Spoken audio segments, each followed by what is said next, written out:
Little boys are cute, but little girls are born with a beauty which captivates lives. Ella Ferris is no exception. When she was young, Ella was mesmerized by the bright lights and the elegance of dance. My parents put me into dance at a really young age. I did ballet, I did tap. I really looked up to my coaches at that point. I had Miss Cassidy and then I had Miss Cameron, and I thought, they're beautiful. I've watched them dance for, years and years, and I thought they were amazing. I watched Dance Moms on TV and I was like, wow, those girls are amazing. I thought, maybe I can be kind of like them. We all have dreams. For many, that's all it is, just a dream. But Ella made that dream a reality. So to memorize a dance, it doesn't take just the practice. It takes outside of practice. I go to bed watching the videos, watching each little moment. I do it in my sleep. So about 8 to 10 hours it can take to memorize a dance. And I'm also a dance team coach at Scott County Middle School, and just watching those girls go through what I did, I see, it takes hours for them to practice. So it doesn't take just a practice at the school for 4 hours a week. It takes hours and hours throughout the week. You're in your own mind and you express all emotions in just one little setting. But in one setting, things started to change. I was trying out for the high school dance team, and we did it virtually on video because it was COVID, and I just couldn't balance the same, and I couldn't remember the choreography that we were supposed to perform with, to try out with, and I just knew something wasn't right. I was trying to do a pirouette and I couldn't go around one time when I was able to do 3 pirouettes, and I just knew something's not right. Changes could be seen by others as well. We're like, what is going on? And thank God she sat on her glasses. Something so simple and seemingly insignificant would lead this family on the journey of a lifetime. Thank God for lens crafters. They knew. They said, whatever you do, don't get in the car and look up papilledema. And we did. It was the worst day of my life. It really was. And the doctor called us on the phone. I was sitting on the couch and she was right next to me. And the doctor said, it is a brain tumor. And to hear your kid ask you if she's going to die, what do you say? You lie. I didn't know. So I just told her what I hoped. Yeah. That's the hardest part. No parent should have to get that question asked to them, especially when they don't know the answer. That was July 1st of 2020. Just a couple of days later, Ella had surgery. They took a drill and drilled an entire duct through her brain, because the reason she was having such trouble was because the tumor was blocking the cerebral spinal fluid from draining, so her head was just getting bigger and bigger.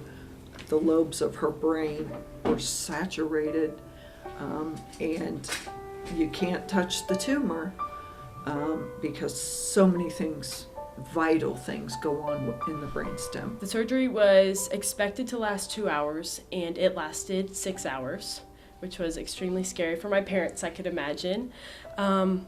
Recovery was, I was supposed to be bedridden for 3 days, but me, I'm a fighter, and I got up, 5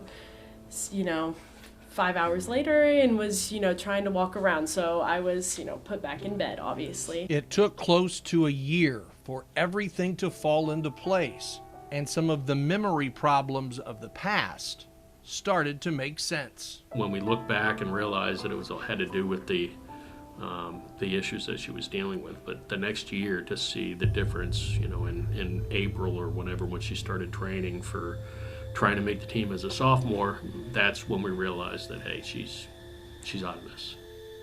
Everything about Ella Ferris is a miracle. She was not supposed to be able to talk, walk, or do anything self-sufficient. So what does she do? She tries out for the dance team, and this time makes it, and becomes an inspiration to everyone she comes in contact with. She's an amazing kid, and whenever I'm having trouble with whether it be work or something that I'm dealing with emotionally, I just think about her, and it just turns things around. She's a role model for not just her friends and the young kids that she teaches, but everybody she touches. You know, it's strange, but that's when she became my hero. Ella joined the dance team and was voted Rookie of the Year at Great Crossing High School.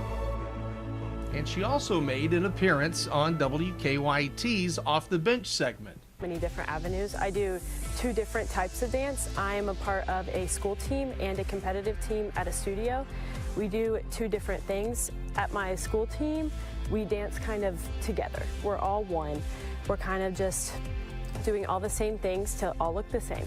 And then on my other, we're all just kind of putting our own emotion into it, getting our own type of vibe. I really don't have a preference. I love both. On the competitive side, I do love solo dancing. I love lyrical because it's really just putting in your own emotion to it. You're putting everything you have into one little dance. But let's talk about now what you do for your extracurricular activities that you enjoy. What do you enjoy most about what you do away from the dance floor? Okay, I used to be a part of a program. It's a nonprofit called The Chance to Dance, where we give the opportunity to people of any age with special needs to dance. We teach them choreography and a lot of different dance technique, and then they perform it in a large showcase for a lot of people to see. It's amazing. One thing we're going to see when we are here at Great Crossing over the next several weeks, there is so much with canned food drives. Yes, sir. And especially where we are recording this now late in the fall, almost to winter, there's a time when people need that, especially at that time. Is that correct? Yes, sir. That is very correct. I am actually the president of the Scott County Middle School Canned Food Drive. Every year we raise about 3,000 cans, and I've been doing this for about 3 or 4 years, and we've raised around 10,000 cans to support the Amen House. Every year, do you try to up the number a little bit? Yes, we do. I try to, get them to bring in more. I bring in pizza for winning classes, and they just love it. They're not even driven by the reward. They're more driven by helping the community. But you also get a satisfaction Yes. about helping them. It is so rewarding, and the joy on their faces and people at the Amen House is just incomprehensible. It's amazing. So what have the parents learned about their daughter? How much stronger she is than her mother. I've never seen someone work so hard and be so determined in my life, and I don't know if it would be this way if it wasn't for this issue that she's had to deal with, but she says that she's not going to let it define her, but if anything, it's elevated her to become who she is. It has taught me that life is not about the bad, it's about the good. And I was so scared of death before I was faced with this diagnosis. When I was little, I'd cry about it. I never wanted to die, but now I know that you can't be scared of it and that you need to push through and live through the good. Because even though I had that diagnosis, I have a great GPA, I have a beautiful family, amazing friends, and I'm so blessed to live in Kentucky and have an amazing community that supports me, because I know that regardless of your health, I have a beautiful life ahead of me.